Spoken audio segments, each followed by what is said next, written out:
दोस्तों, लूसेंट सामान्य ज्ञान 15 जून 2023 के अपडेट बुक से इतिहास का महत्वपूर्ण प्रश्न और उत्तर आपसे साझा कर रहा हूं, जो सभी तरह के एग्जाम और क्विज में आपके लिए बेहद उपयोगी हो सकते हैं। जिनका पेज नंबर 13 है। 15। मौर्य साम्राज्य। मौर्य वंश का संस्थापक चंद्रगुप्त मौर्य का जन्म 345 बीसी में हुआ था। जस्टिन ने चंद्रगुप्त मौर्य को सेंड्रोकोट्टस कहा है, जिसकी पहचान विलियम जोन्स ने चंद्रगुप्त मौर्य से की है। विशाखदत्त कृत मुद्रा राक्षस में चंद्रगुप्त मौर्य के लिए वृष आशय निम्न कुल में उत्पन्न शब्द का प्रयोग किया गया। घनानंद को हराने में चाणक्य, कौटिल्य, विष्णुगुप्त ने चंद्रगुप्त मौर्य की मदद की थी, जो बाद में चंद्रगुप्त का प्रधानमंत्री बना। इसके द्वारा लिखित पुस्तक अर्थशास्त्र है, जिसका संबंध राजनीति से है। नोट: कौटिल्य ने अर्थशास्त्र में राज्य की प्रकृति का वर्णन किया है। उसने राज्य के 7 अंग बताए। ये अंग है स्वामी, अमात्य, जनपद, दुर्ग, कोष, दंड या सेना और मित्र। इसे ही सप्तांग कहते हैं। चंद्रगुप्त मगध की राजगद्दी पर 322 बीसी में बैठा। चंद्रगुप्त जैन धर्म का अनुयायी था। चंद्रगुप्त ने अपना अंतिम समय कर्नाटक के श्रवणबेलगोला नामक स्थान पर बिताया। चंद्रगुप्त ने 305 बीसी में सेल्यूकस निकेटर को हराया। सेल्यूकस निकेटर ने अपनी पुत्री कार्नेलिया की शादी चंद्रगुप्त मौर्य के साथ कर दी और युद्ध की संधि शर्तों के अनुसार 4 प्रांत काबुल, कंधार, हेरात एवं मकरान चंद्रगुप्त को दिए। चंद्रगुप्त मौर्य ने जैनी गुरु भद्रबाहु से जैन धर्म की दीक्षा ली थी। मेगस्थनीज सेल्यूकस निकेटर का राजदूत था, जो चंद्रगुप्त के दरबार में रहता था। मेगस्थनीज द्वारा लिखी गई पुस्तक इंडिका है। मेगस्थनीज के अनुसार सम्राट का जनता के सामने आने के अवसरों पर शोभा यात्रा के रूप में जश्न मनाया जाता है। उन्हें एक सोने के पालकी में ले जाया जाता है। उनके अंगरक्षक सोने और चांदी से अलंकृत हाथियों पर सवार रहते हैं। कुछ अंगरक्षक पेड़ों को लेकर चलते हैं। इन पेड़ों पर प्रशिक्षित तोतों का झुंड रहता है, जो सम्राट के सिर के चारों तरफ चक्कर लगाता रहता है। राजा सामान्यतः हथियारबंद महिलाओं से घिरे होते हैं। उनके खाना खाने के पहले खास नौकर उस खाने को चखते हैं। वे लगातार 2 रात एक ही कमरे में नहीं सोते थे। पाटलिपुत्र के बारे में: पाटलिपुत्र एक विशाल प्राचीर से घिरा है, जिसमें 570 बुर्ज और 64 द्वार हैं। 2 और 3 मंजिल वाले घर लकड़ी और कच्ची ईंटों से बने हैं। राजा का महल भी काठ का बना है, जिसे पत्थर की नक्काशी से अलंकृत किया गया है। ये चारों तरफ से उद्यानों और चिड़ियों के लिए बने बसेरों से घिरा है। चंद्रगुप्त मौर्य और सेल्यूकस के बीच हुए युद्ध का वर्णन एप्पियानस ने किया है। प्लूटॉक के अनुसार चंद्रगुप्त ने सेल्यूकस को 500 हाथी उपहार में दिए थे। चंद्रगुप्त की मृत्यु 298 बीसी में श्रवणबेलगोला में उपवास द्वारा हुई। बिंदुसार। चंद्रगुप्त मौर्य का उत्तराधिकारी बिंदुसार हुआ, जो 298 बीसी में मगध की राजगद्दी पर बैठा।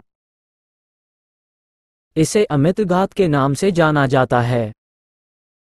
अमित्रघात का अर्थ है शत्रु विनाशक। बिंदुसार आजीवक संप्रदाय का अनुयायी था।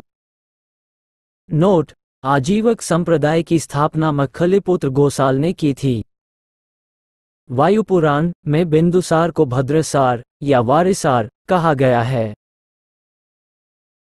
स्ट्रैबो के अनुसार सीरियन नरेश एंटियोकस ने बिंदुसार के 4 दरबार में डाइमैकस नामक राजदूत भेजा। इसे ही मेगस्थनीज का उत्तराधिकारी माना जाता है। जैन ग्रंथों में बिंदुसार को सिंहसेन कहा गया है। बिंदुसार के शासनकाल में तक्षशिला, सिंधु एवं झेलम नदी के बीच में हुए 2 विद्रोहों का वर्णन है। इस विद्रोह को दबाने के लिए बिंदुसार ने पहले सुसीम को और बाद में अशोक को भेजा। एथीनियस के अनुसार बिंदुसार ने सीरिया के शासक एंटियोकस प्रथम से मदिरा, सूखे अंजीर एवं एक दार्शनिक भेजने की प्रार्थना की थी। बौद्ध विद्वान तारानाथ ने बिंदुसार को 16 राज्यों का विजेता बताया है। बिंदुसार की सभा में 500 सदस्यों वाली एक मंत्रिपरिषद थी जिसका प्रधान खल्लाटक था। अशोक। बिंदुसार का उत्तराधिकारी अशोक महान हुआ जो 269 बीसी में मगध की राजगद्दी पर बैठा। अशोक की माता का नाम सुभद्रांगी था। दिव्यावदान के अनुसार राजगद्दी पर बैठने के समय अशोक अवंती का राज्यपाल था। मास्की, गुजर्रा, नेत्तुर एवं उडेगोलम के लेखों में अशोक का नाम अशोक मिलता है।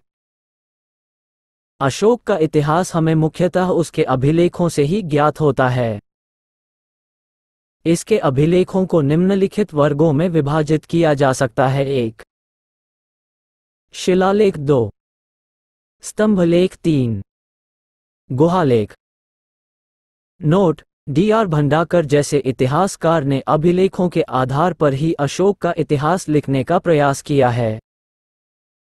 मौर्य प्रांत, राजधानी उत्तरापथ, तक्षशिला। अवंती राष्ट्र, उज्जयिनी। कलिंग, तोसली। दक्षिणापथ, सुवर्णागिरी। प्राशी, पूर्वी प्रांत, पाटलिपुत्र। कर्नाटक के कलाबुर्गी जिले के चित्तापुर तालुक के कंगनहल्ली से प्राप्त उभारदार मूर्तिशिल्प, रिलीफ स्कल्पचर, शिलालेख में अशोक के प्रस्तर रूप चित्र के साथ रानियों अशोक, राजा अशोक उल्लिखित है। नोट: कंगनहल्ली भीमा नदी के बाएं तट पर स्थित है। ब्रावु अभिलेख में अशोक ने स्वयं को मगध का राजा बताया है। पुराणों में अशोक को अशोकवर्धन कहा गया है। देवनाम पियदसी अशोक का ही नाम था। अशोक ने अपने अभिषेक के 8 वर्ष बाद लगभग 261 बीसी में कलिंग पर आक्रमण किया और कलिंग की राजधानी तोसली पर अधिकार कर लिया। उल्लेख 13वें शिलालेख में प्लिनी का कथन है कि मिस्र का राजा फिलाडेफस, टॉलमी II ने पाटलिपुत्र में डियानीसियस नाम का एक राजदूत भेजा था। उपगुप्त नामक बौद्ध भिक्षु ने अशोक को बौद्ध धर्म की दीक्षा दी। नोट: अशोक पहले ब्राह्मण धर्म का अनुयायी था। कलहन के राजतरंगिनी से पता चलता है कि वह शैव धर्म का उपासक था। निग्रोध के प्रवचन सुनकर उसने बौद्ध धर्म को अपना लिया। अशोक एक उपासक के रूप में अपने राज्याभिषेक के 10वें वर्ष बोध गया की, 12वें वर्ष निगाली सागर की एवं 20वें वर्ष में लुम्बिनी की यात्रा की। अशोक के प्रमुख शिलालेखों का स्थान एवं संबंधित राज्य। क्रम संख्या, शिलालेखों का स्थान, संबंधित राज्य। 1. शाहवाजगढ़ी, पेशावर, पाकिस्तान। 2. मनसेहरा, हजारा, पाकिस्तान। 3. कालसी, उत्तराखंड। 4. गिरनार, गुजरात। 5. धौली तथा जौगढ़, ओडिशा। 6. अरगुडी, राजुल, मंदगिरी, आंध्र प्रदेश। 7. सोपारा, महाराष्ट्र। 8. रूपनाथ तथा गुर्जरा, मध्य प्रदेश। 9. सासाराम, बिहार। 10. भवरू, वैराट, राजस्थान। 11. मास्की, गोविमठ, ब्रह्मगिरी, सिद्धपुर, जंटिग्रामेश्वर, कंगनहल्ली, पालकीगुंडू, कर्नाटक। 12. अहरोरा, उत्तर प्रदेश।